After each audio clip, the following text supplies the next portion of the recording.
There is no neighborhood in the city that is immune to this. I've treated doctors, lawyers, judges, police officers that are addicted to heroin and similar drugs. Unless we help people out when they want to get out, people stay stuck in active addiction. I want to help somebody else out now. I want to try to help somebody that's going through the same thing so they don't have to go through something like that. We're falling short of helping these people that so desperately need our help. He's been dead 10 times and been brought back to life. That's scary. But even with that knowledge, those disorders have an incredibly strong hold. Honestly, it's not worth it. You know, you need to get that help because it's going to be an endless cycle, and I've gone through it. It's a roller coaster. You're going up and down, and if people don't get clean, then they're going to end up just like that. This is Chronicle Maine's heroin epidemic. I'm David Charnes. Can opiate abuse and heroin use be prevented? Right now, Maine lawmakers are hoping their work will pay off, curbing the number of Mainers addicted to pills. That as teachers try to get an upper hand on the issue. Here's WMTW News 8's Megan Torgerson. I've heard of people using a couple different doctors. For recovering addict Jesse Billings, it only took one prescription. At 17, I got into a car accident, and that was more or less what started it for me when it came to opiates. Now 22 years old, Billings has more than 100 days sober and far from the only person with a story that started with a prescription and ended in addiction. Probably up to 1 in 5 people will actually become addicted. Dr. Christopher Pizzullo, the DHHS chief health officer, says in the face of the deadly opiate epidemic, Maine has increased its role in prevention. Legislatively, a bill enacted in April limits prescriptions both in how many pills are prescribed and how doctors prescribe them, a problem before. We have a number from 2 years ago that there were 80 million discrete opioid pills prescribed in 1 year to people in Maine. And last year there were 100 million pills prescribed. The bill also has requirements for continuing education every 2 years, for electronic prescriptions by next July, and limiting the strength of the opioid or benzodiazepine prescribed, rules and fines to change logistics. But it's not limited to that. But also it's changing the conversation in the state because now it's not like a hidden conversation, it's right out there in the open. He went to heroin. Also opening the conversation of prevention are Maine students. I think just trying to make a change, even though we're 7th graders. Sarah Salter and her classmates, Celia and Ty, are working to educate their peers at Lyman Moore Middle School about the opioid epidemic in Maine. It's as big as a deal as smoking. It's as big as a deal as anything else. What started as a project has now turned into a community effort. A forum, a 5K, and candlelight vigil are all planned. These girls say the pressures of drugs and drug use starts early. They say education is key to prevention. It only takes like a little bit of a drug to have your life be taken away from you.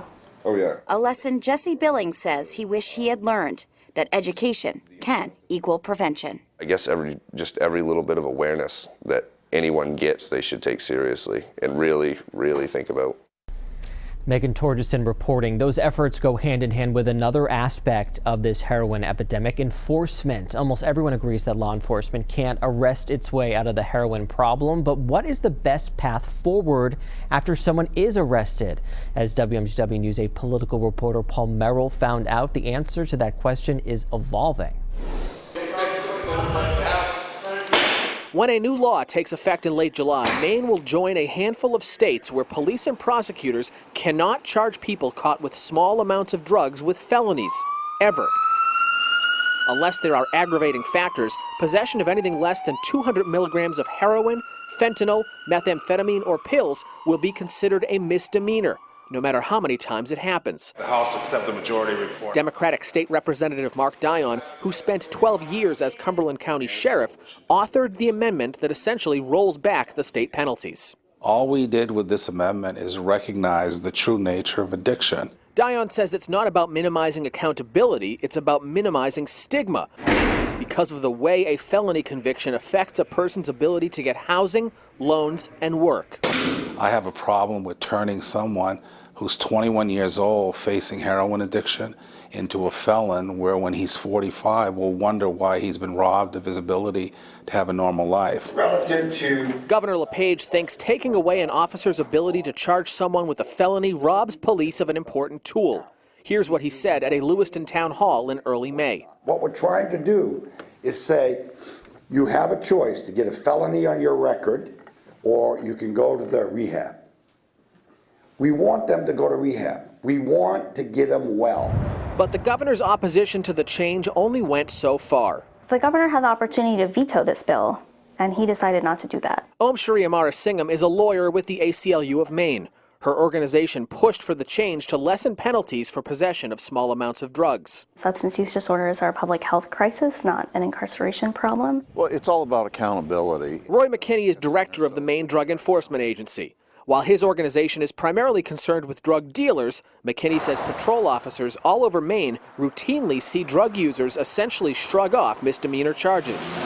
Quite frankly, people that are in the throes of addiction, they're just interested in getting out the door, paying the $400 fine, do what they can, and move on. McKinney says the threat of a felony charge gives police and prosecutors another tool to try to steer addicts towards treatment and recovery programs. It's a nudge in that direction. Representative Dion says in reality, threats of harsher penalties don't work. I think that's a very simplistic view. I mean, it assumes that today I'm considering putting a needle in my vein only because it's a misdemeanor, but tomorrow if it's a felony, I'm less inclined to do that.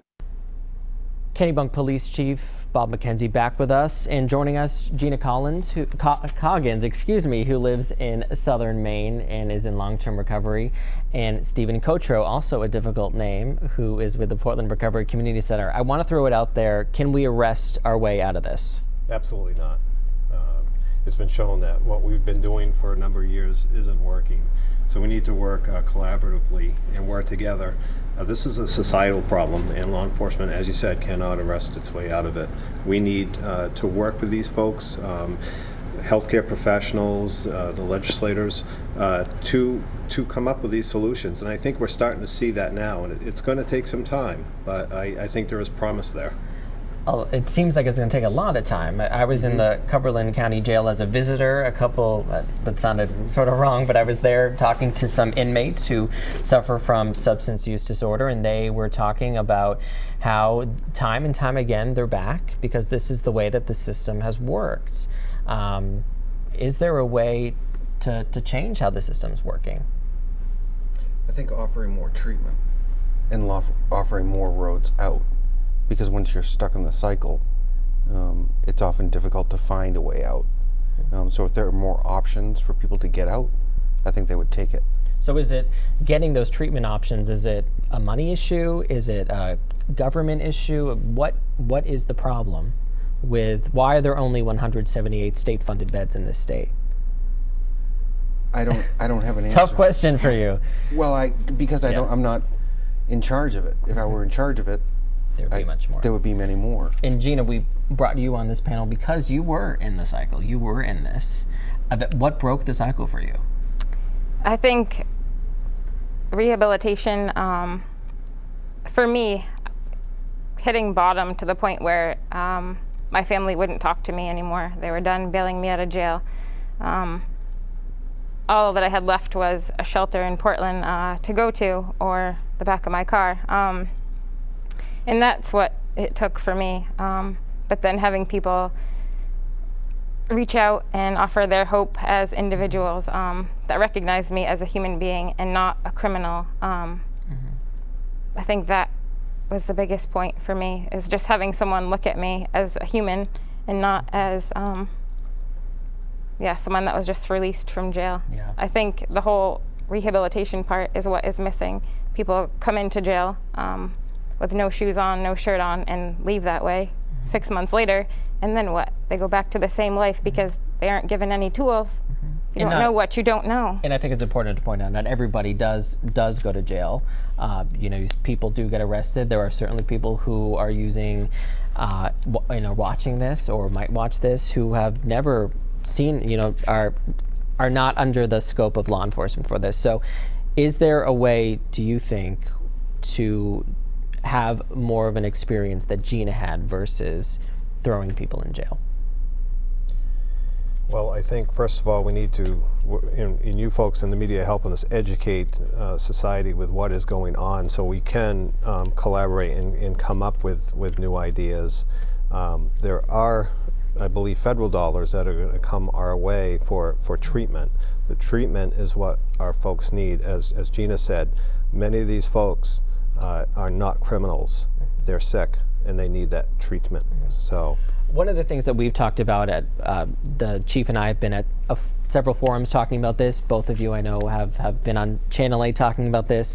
One of the things we discuss is education and how preventative measures are mixed into that. I think Aaliyah in that story that Megan did said it best. She said, I see smoking commercials, why don't I see opioid commercials?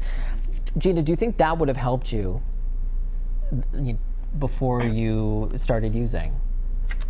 I started using opiates because other substances stopped working for me. And I honestly think, yeah, if someone that was in recovery and shared their experience, maybe it would have, maybe it could have. Steve, what do you think? I think that early intervention, but not at the ages that we're currently doing it. I think that there are a lot of people that young people that I encounter every day that tell me that their active use started at 12 and 13 years old.